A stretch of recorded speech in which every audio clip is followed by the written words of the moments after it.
There are few countries where you find as many insane car mods as in Japan. The best of them have a knack for being different, for not conforming with the rest of the world. That's probably what makes them special, what fascinates people about them. But even among this group of jaw-dropping cars, there's one build that stands out. At the 2023 Tokyo Auto Salon, the show floor was packed with modified supercars, but they all quickly faded into the background. Liberty Walk had broken the infamous Ferrari rules with a vengeance. This is not your average Ferrari F40. This is Liberty Walk's masterpiece. It might be the biggest example of tuner marketing power in recent history, and it just might change how the car industry works. But to fully understand this legendary build and its importance to car culture, we need to meet the man who started it all, Wataru Kato. Born in Nagoya, Japan, Kato-san was just a teenager when he fell in love with cars. While other kids were dreaming of sports cars, he was already modifying them. As a matter of fact, he drove a modified car since the very first day he got his driver's license. In his early 20s, Kato-san came to a simple conclusion. He wanted to drive cool cars, and the easiest way to afford them was to work in a body shop. Not only would he earn cash, but he'd also be able to buy cars at a cheaper price. I guess you can't argue with that logic. And you probably already guessed where this is going. A couple years down the road, this simple idea led to him founding his own company, Liberty Walk. In his words, Liberty Walk means not being afraid to cut up a Ferrari, to not be bothered by the naysayers. If it's a car he bought and it doesn't harm anyone, then he should be able to do whatever pleases him. That's liberty to him. But of course, the first cars he worked on weren't Ferraris, far from it. Matter of fact, he didn't even design and manufacture any original parts at that time. Liberty Walk started out as a simple body shop in Nagoya, putting body kits from other brands on stock cars for his Japanese customers. But he had the ambition and vision for what his own brand could become. To fulfill his vision, though, he had to take a detour. For a reason I think we can all relate to, the bills had to get paid. Through the connections he built, he noticed an unsatisfied thirst for exotic cars among wealthy Japanese businessmen. A thirst that he could quench by importing those exact cars that his clientele was lusting for, namely Lamborghinis. So yeah, it didn't take long for him to put two and two together. Before long, he started cutting up some of those Lamborghinis he imported. He first designed a wing for a Lamborghini, and it sold. Well, just to his friends at first, but still.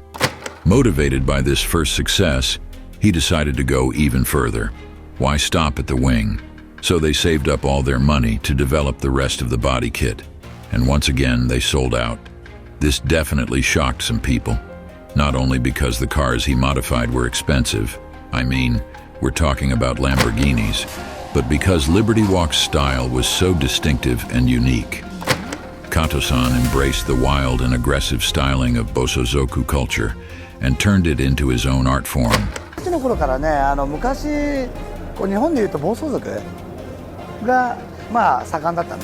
その暴走族の頃に今はチューニングだったりカスタムカーっていうんだけども、昔はね改造車の時代に信号無視して走ったり、そんなやんちゃな若い頃にこういった車のスカイラインの車にこの大きなそのビス止めのワークスっていう名前でオーバーフェンダーをつけて、もう本当4、50台バイクと車で連なって夜中を走ってた頃からのスタートラインがこれが原点なんですよね。Wide fenders, low stances, and that signature riveted look. It didn't take long before Liberty Walk started to attract attention. That's when things got crazy, real fast. Liberty Walk's builds went viral all over the internet. Suddenly, Kato-san's work was everywhere. He could feel that his initial vision was starting to become a reality. His work and his brand had become an inspiration to other people. Children and teenagers around the world were dreaming of one day driving a car that Liberty Walk built. All should have been well, but it wasn't. First of all, I want to give Wataru Kato credit for addressing this phase of his life so openly. It takes strength and courage to speak up about your most personal struggles. But especially if you're a public person that others look up to, I think it can set an important example. An example that can give people hope and direction. So, what happened? With all the press and excitement surrounding Liberty Walk, Wataru Kato had become successful beyond his wildest dreams. That's when the people closest to him started to notice that he was changing. He used to be very social, always around people, always upbeat and with a smile on his face. Not anymore. In his 40s, he became overconfident. He thought he couldn't do any wrong. As a consequence, Liberty Walk became just a job for him, just selling cars and making money. He became tired of talking to people. He was even starting to hate it, the place he once built to inspire people, to give them a unique experience that they could cherish forever, had become just a store to make money. The atmosphere had changed. Customers were turning away. Employees were leaving the company. That's when his mentor gave him a wake-up call. He got mad at him and screamed, "That's not who you are, you're going in the wrong direction." At first, Kato-san didn't want to hear any of that. In his mind, he was this big success. He could do no wrong. All the money he made was the proof for that. Or was it? To clear his mind, he went to a shrine in Okayama to pray by himself. There, he just broke down and cried. Not understanding why this was happening, he just let all his emotions out. But then on the ride back home, he saw it clearly. He was wrong. He had lost his vision. He needed to be his true self again, to do what he loved to do, to go back to the roots of Liberty Walk and why he founded his company in the first place. Today, he calls this lonely day at the shrine his biggest turning point of his life, and I think he's right, because this transformation is what gave us Liberty Walk's Ferrari F40. In my opinion, the crown jewel of his legacy up until now. Why? Because it checks all the boxes of his vision, to be an inspiration, to ensure the next generation of car culture, to lead a revolution, not because it shook the purists, not because it polarizes people. Sure, some call it a flat-out sacrilege, while others see sheer genius in this build. No, this F40 has a much deeper meaning. To grasp it, we should take a look at the dark side of Ferrari. What if buying a Ferrari could get you sued by Ferrari? While this sounds ridiculous, it is exactly what keeps happening.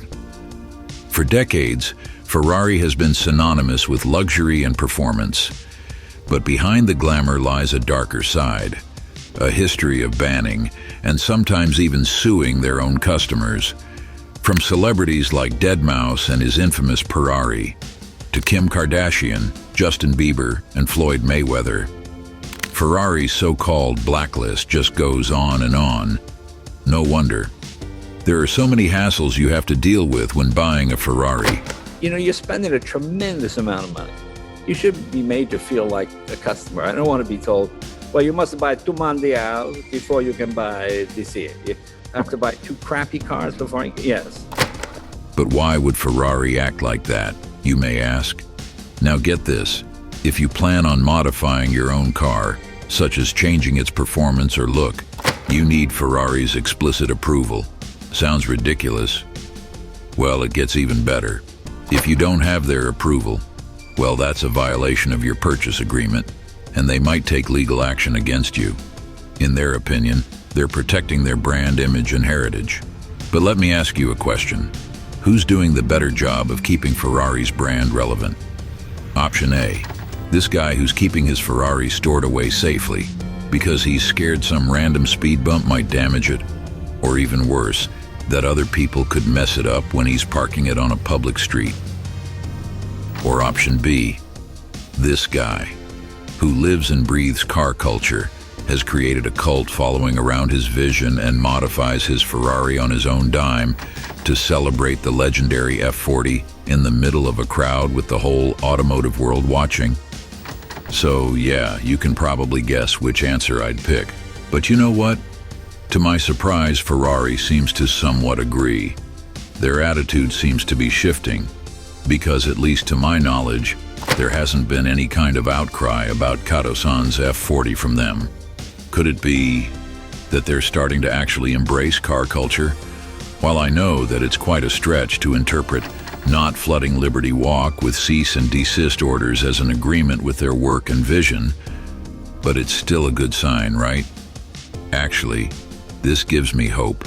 Just imagine the possibilities if a supercar brand actually really embraced tuners customizing and modding their cars instead of policing it. But wait a second, you don't have to imagine anything. There's actually a very real example of a supercar manufacturer doing exactly that, embracing car culture and the people who are pushing it forward every single day, even if those people are cutting up their cars and drilling some additional holes. This guy was born in a blue-collar British city called Sheffield. He came to the United States with nothing but a dream and a passion for Porsche. Unquestionably, Magnus Walker's journey from fashion designer to Porsche icon is the stuff of legend. An obsession that started with a poster on his bedroom wall led to one of the most iconic collections of modified 911s in the world. But here's the twist. Instead of sending cease and desist orders like a certain other manufacturer, Porsche embraced Walker's creativity and made him an official brand ambassador. Porsche saw the value in individuality and passion. They didn't fight the culture, they fueled it. And I'd argue that in doing so, they built an even more loyal and passionate fan base. But let's not get too far ahead of ourselves. To be honest, I'm a little reluctant to give Porsche too many laurels for this. Now, don't get me wrong, they're definitely moving in the right direction and are leaps and bounds above what Ferrari's doing in this regard, but they could do better. No, they should do better. Ever heard about this guy? His name is Akira Nakai. Like many of us, he dreamed of one day having a Porsche. And also, like many of us, he couldn't afford one. His passion led him to work at a body shop, though, and there he was presented with an opportunity. Namely, one of the body shop's clients had recently wasted his 930. And like they say, one man's trash is another man's treasure. Just like that, out of nowhere, Nakai-san suddenly had the chance to buy his dream car for a price he could afford. And then, well, he turned it into this and founded his own company, RWB. Today, he travels around the world and builds the cars of his dreams for clients.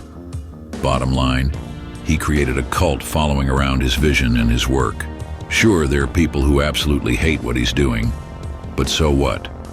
I'd argue that Akira Nakai has done more for keeping Porsche relevant in these corners of the internet than their own marketing department. But up until now, all he got from Porsche was the silent treatment. So if anybody from Porsche is watching this, give him the flowers he deserves. Trust me, it's the right thing to do. And you know what? Let's take it even further. BMW, Nissan, Toyota, and Honda, are you watching?